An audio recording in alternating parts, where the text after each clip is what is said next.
Hello people, have you been looking forward to getting an in-depth expert analysis on the just concluded EPL Football Premier League season? You get it right here. Stay tuned.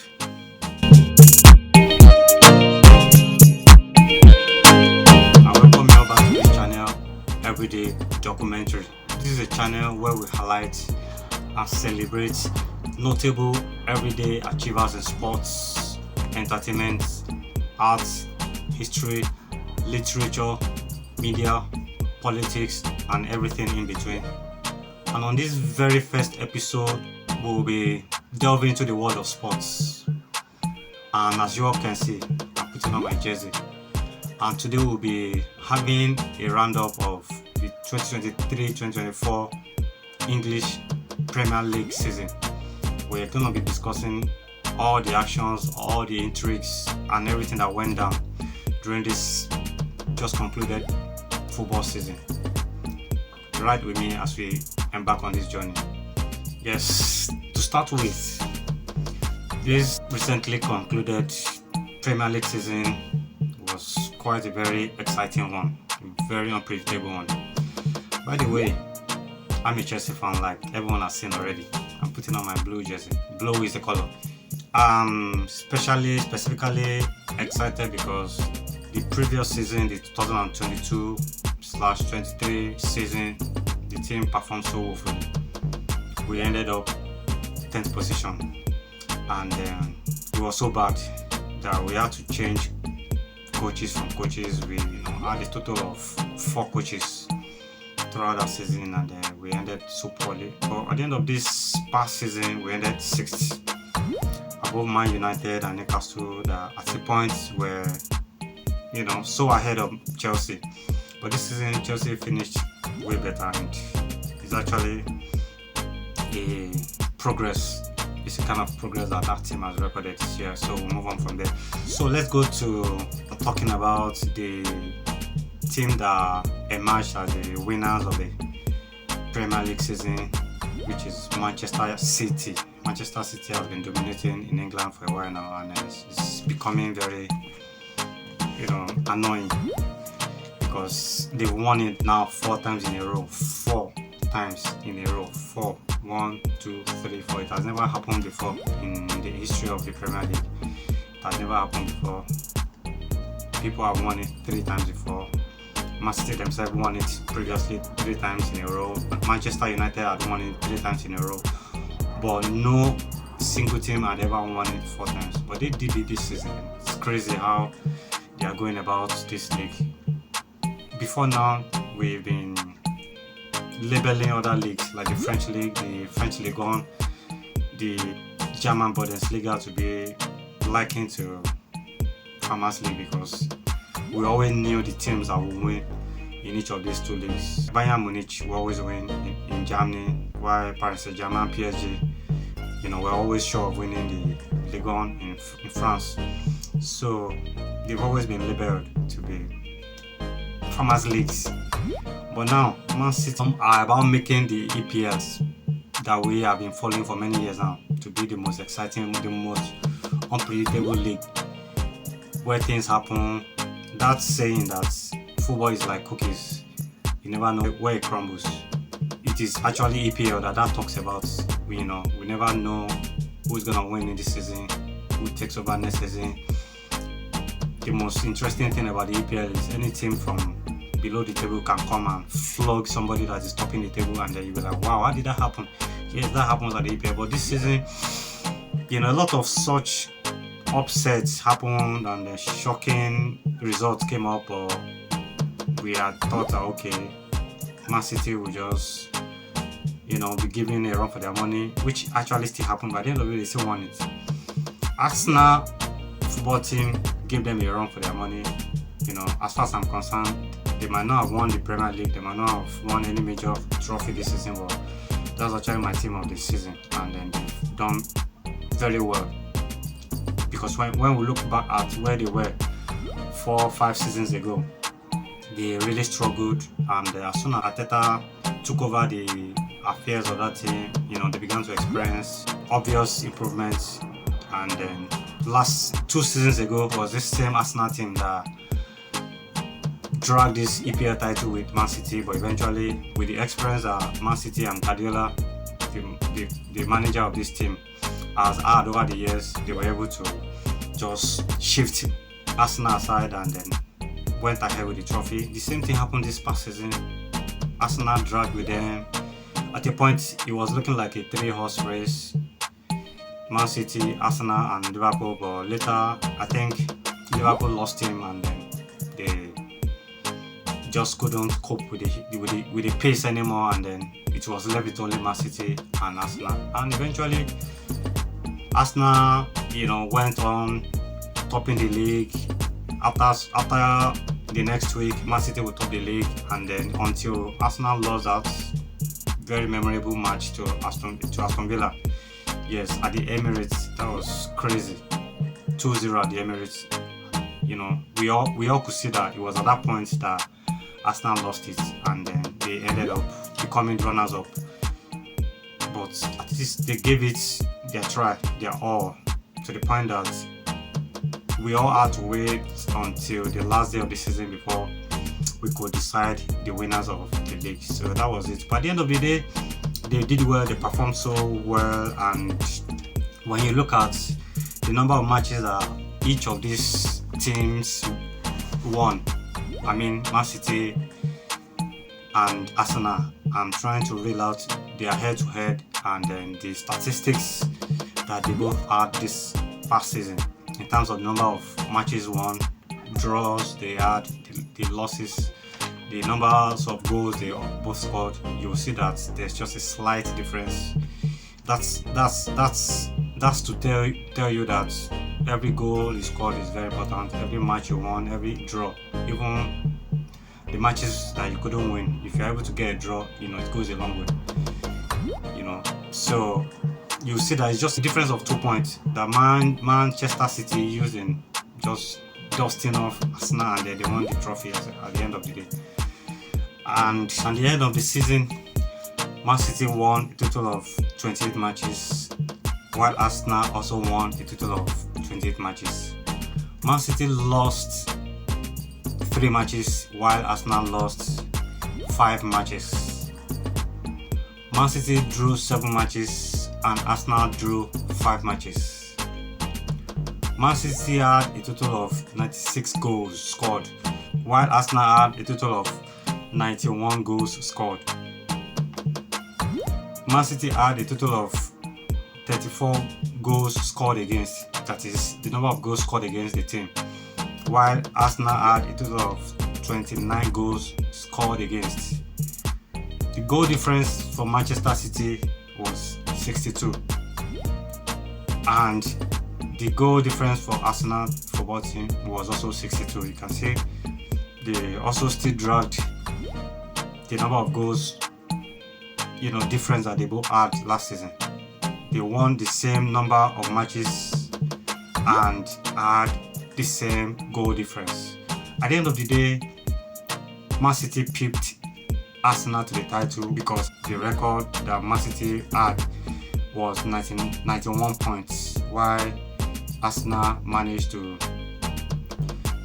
gather a total of 89 points, which was a massive improvement from last season, especially considering the fact that the season had to wait until the last day before the winner could be decided. So that's really a great fight that Arsenal really put up there. So I give it to the Arsenal football team, and I hope they improve from where they stopped last season by the time the new season begins next season from summer. Yeah, that's about it. And at the end of the day, Liverpool became the third best team for the season. Aston Villa 4th, Tottenham 5th, and Chelsea, my team, were the 6th best team in EPL. That's some improvement right there, considering where the team ended the previous season. It was very bad, something around 10th position. It was seriously bad.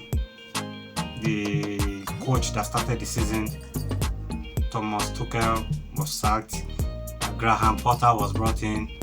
Graham Potter was later sacked. His assistant was brought in to manage the team, after which the assistant was also let go, and Frank Lampard had to be called in again, and he managed the best he could do. We couldn't really do much any longer, but this season Mauricio Pochettino came and was able to galvanize the team to a great extent, even though he still got sacked at the end of the day. But we could see the improvement that team has made despite their relative inexperience. And then considering how young the team has been, it really is, because on the average they are the youngest team in the EPL for last season. So they've actually done very impressively well from my own rating, and I hope they pick up their performances from where they stopped from next season. That's about it about the first to sixth, and then Newcastle ended up 7th, Manchester United 8th, and then we'll move all the way down to the teams that were relegated from the Premier League: Luton Town, Burnley, and Sheffield United. Personally, I wanted Luton Town to have escaped relegation. I wanted them to stay because when you make your research, you find out that this Luton Town are just a very small team, not so populated town called Luton. Even their stadium is not that big, and then they've made an effort to get a promotion to the Premier League. They put up some few impressive performances, but at the end of the day, that wasn't good enough to give them that sustenance in the Premier League, and they had to be kicked back to the Championship.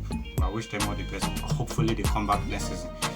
They are gone, but I actually enjoyed the brand of football they played, even though the big boys didn't give them a chance, but they tried their best, and then they are back.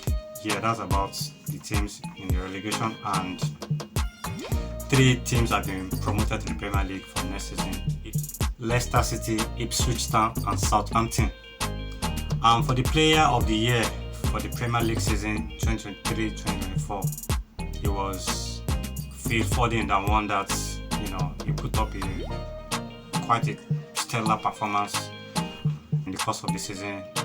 He was very instrumental to the impressive performance that led Manchester City team, to the summit of the Premier League table at the end of the season. Even though we could say that Man City didn't really put up the type of performances that we knew them for during this last season. They just kind of managed all through.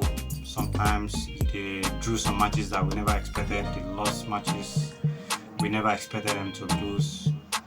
On 2 occasions, they were not able to beat Chelsea. Chelsea, that was considered as one of the weakest teams in the Premier League for last season, drew against them the first leg 4-4. That was like the biggest match of the season. And at the second leg, they also couldn't beat Chelsea. It was 1-1.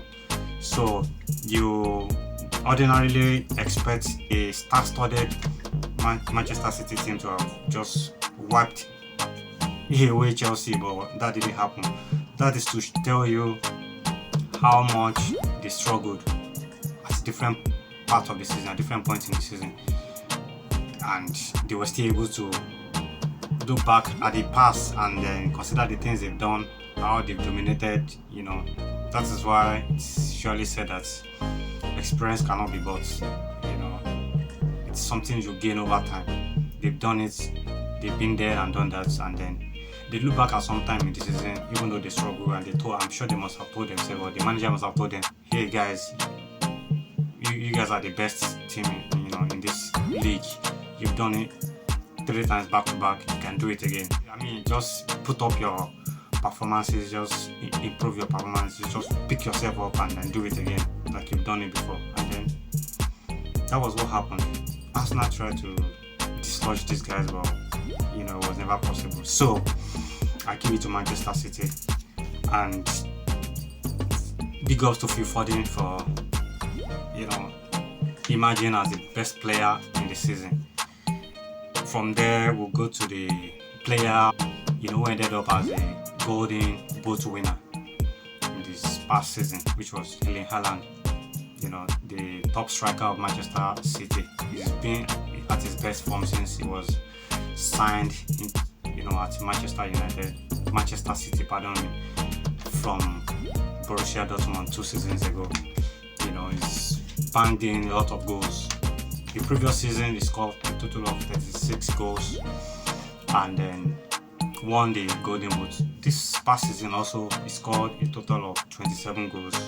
He had a total of 27 goals and 5 assists. That's about the best goal scorer. Second best goal scorer for the EPL season was Cole Palmer. That's a Chelsea player. I'm proud Chelsea fan for that. He scored a total of 22 goals.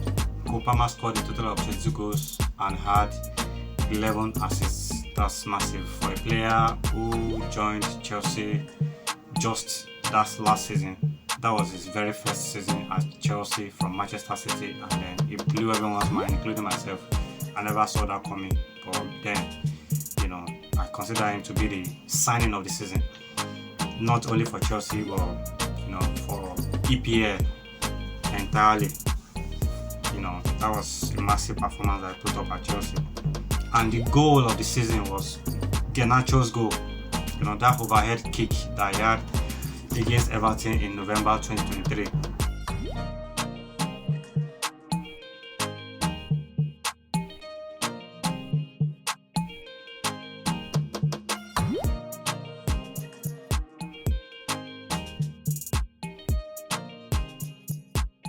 At the end of November, that very Garnacho's goal was voted as the goal of the month, and at the end of the season, there was no other goal that was able to beat that goal to this goal of the season. So it was actually the best goal of the season. That was a massive, fantastic goal, and then I give it to him.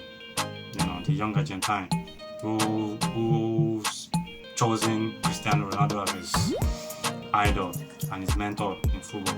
He even does this sweep celebration whenever he scores a goal. Even that very match where he scored against that acrobatic goal against Everton, he did a sweep at the corner of the flag. So I give it to him. And also Cole Palmer ended up as a young player of the season. He was a young player of the season. This was a player that came from Manchester City to Chelsea because he was not having a play time in Manchester City, and he wanted to go to a place where he would be given a chance to play. Even though the Manchester City coach Pep Guardiola never wanted him to leave, he wanted him to still be part of the team because he had him in his plan. But Cole Palmer was such an ambitious young man. He never wanted to just continue sitting on the bench and winning trophies, even though he was winning trophies at Manchester City, but that wasn't enough for him. And that's the spirit of a winner, the spirit of an ambitious person. They don't want to just stay at their comfort zone for too long. They want to try new grounds and break new grounds, and that's exactly what he did at Chelsea. At the end of the day, he became the second highest goal scorer in the EPL and was voted as the best young player of the season. So that's a massive achievement. He came to Chelsea from Man City with a transfer fee of £42.5 million, and it's been worth all the money paid on him. That's so massive. And I'm going to talk briefly on Mauricio Pochettino's sack at Chelsea at the end of the season. A lot of us fans had expected that, for this coach that has really managed this team and then been able to turn around the fortune of that team from being strugglers to those that at a point towards the end of the season were now beginning to challenge other teams that were above them on the log, for a chance in European sports. We thought that he should deserve a second chance. He should deserve to be left in that position, but the Chelsea board decided to fire him, though it was said that his exit was based on a mutual agreement between himself and the board.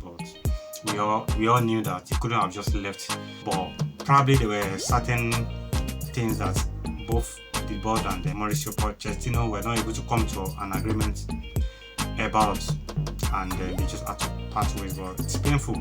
There are such a coach that has really made his great effort at building up that team from where they were 2 seasons ago to where they ended up last season.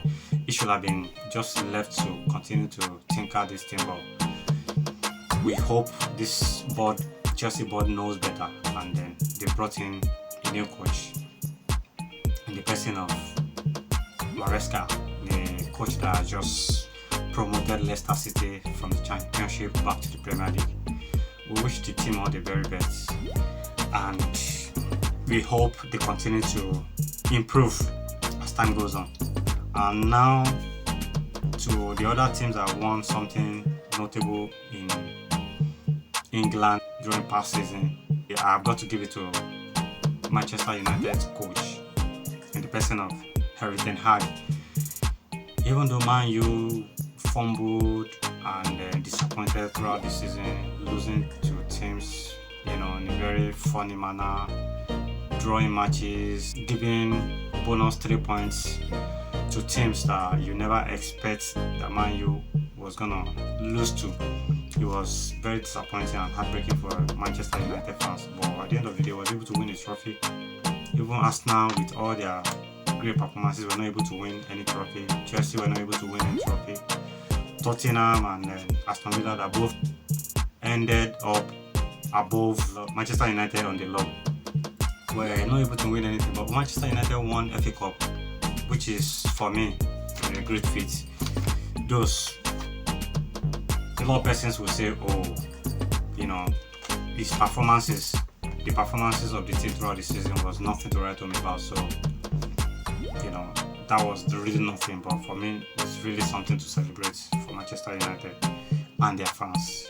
Next is going to be the roundup for Europe, that is the UEFA competitions that held last season. Come with me as we go together. Yes, now we go to Europe. Real Madrid. Hala Madrid, Hala Madrid, Hala Madrid. That's the anthem. Madrid, we know these guys. They have more or less turned this Champions League to their birthright. As a matter of fact, on the night of the Champions League final, after they had just won this latest UCL, that is the UEFA Champions League trophy at Wembley, London, the president of Real Madrid, Florentino Perez, was asked, so what's your take on the success of the team that have just won the Champions League trophy? His response was, we are preparing to go and win, because after having won this year's Champions League trophy, they have won a total of 15 UCL trophies, the highest. They have been leading for many years. As at last season, they had won 14, and after having won the last one, they have now won a total of 15 Champions League trophies. That's unprecedented. That's unmatched by any team in Europe. The team that are closest to them in terms of the number of trophies, UCL trophies won, are AC Milan of Italy, who have just won 7. And the last time AC Milan won a UCL trophy was in 2007.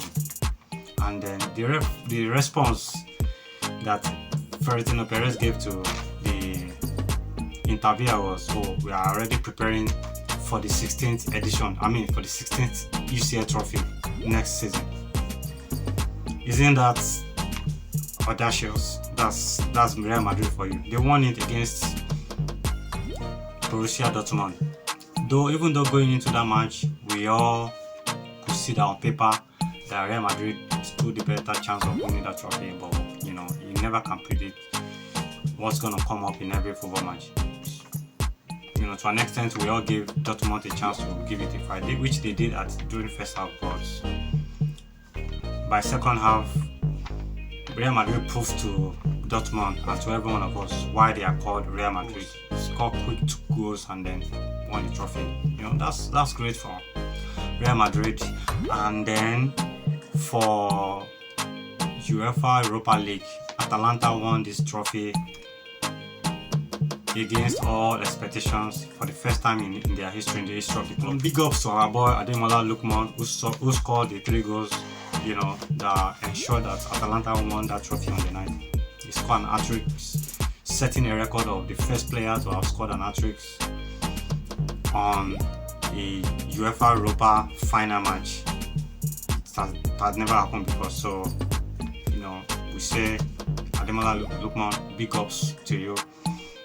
That's a great feat, and I hope that you continue on this fine run of form into next season, even as you continue to represent the Super Eagles of Nigeria in the qualifying matches that are currently ongoing. So Atalanta won against Bayer Leverkusen, who had never lost any match. Prior to that match, they had not lost a match all season.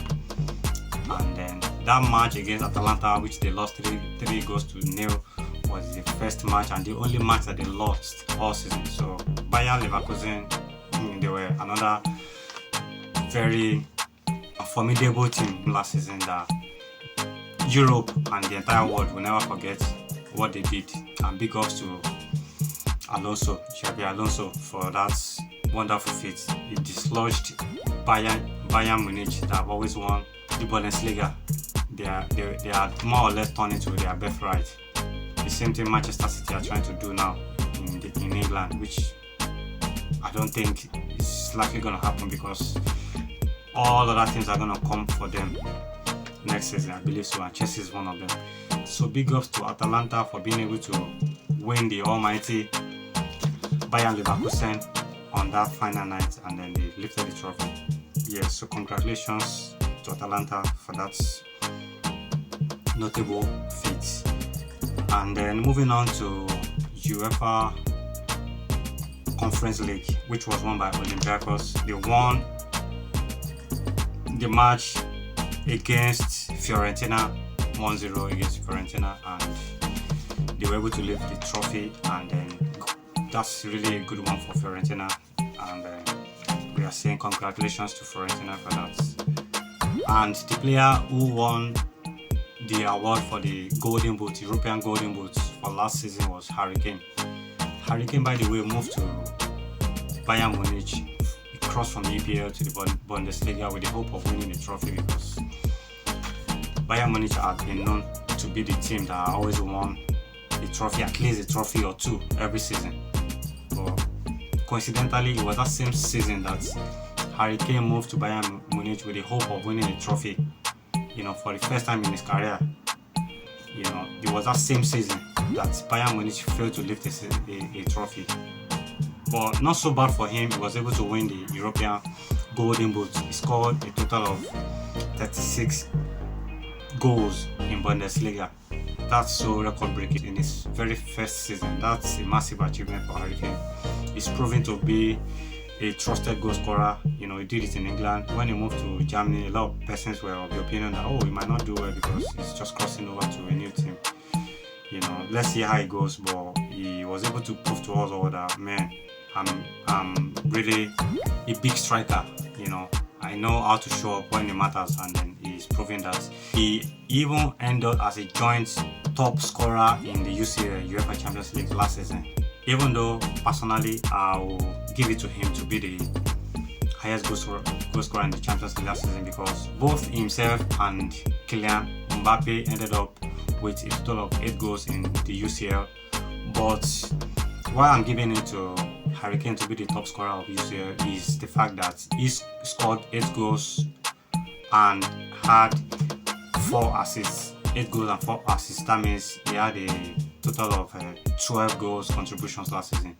Whereas Kylian Mbappe only scored 8 goals and didn't have any assists at all. So I believe it should be given, though on records it was both of them that were given to be the joint top scorers of the UCL last season, 2023-2024 season. But I personally am giving it to Harry Kane. He's really done well for himself.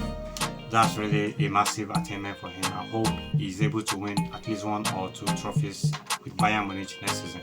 Second highest goal scorer in Europe last season was Sergio Guirassy, who scored a total of 28 goals for VfB Stuttgart in Germany. He scored a total of 28 goals in the Bundesliga, followed by the third on the list of the highest goal scorer in Europe last season was Kylian Mbappe and Erling Haaland. Kylian Mbappe last season played with PSG, Paris Saint-Germain, and he scored a total of 27 goals. He scored a total of 27 goals. And Haaland also scored a total of 27 goals in the EPL. So they both ended up as the third joint highest goal scorers in Europe.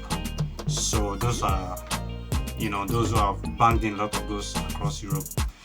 There were others that scored a lot of goals also last season, but on this episode we're only paying attention to the top 3 highest goal scorers in Europe, which are number 1, Harry Kane, number 2, Serhou Guirassy, and the joint third top scorers are both Mbappe and Erling Haaland. So that's how the season has gone, and we want to say it has been a very exciting and interesting and eventful season, both in Europe and in EPL, especially in EPL.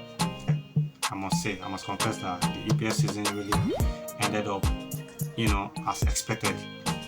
Though a lot of persons, including myself, never expected that Man City were gonna come again and still claim that trophy that they won previously 3 times. We hope that stops from next season. Yes, so we look forward to another exciting, interesting, intriguing 2024-2025 EPL season and then European season. Also in the 3 tiers of the UEFA competitions, that is the UEFA Champions League, UEFA Europa League and UEFA Conference League. We hope the best teams win, and then we wish you all the top teams across Europe, especially the English Premier League teams, all the best for coming next season.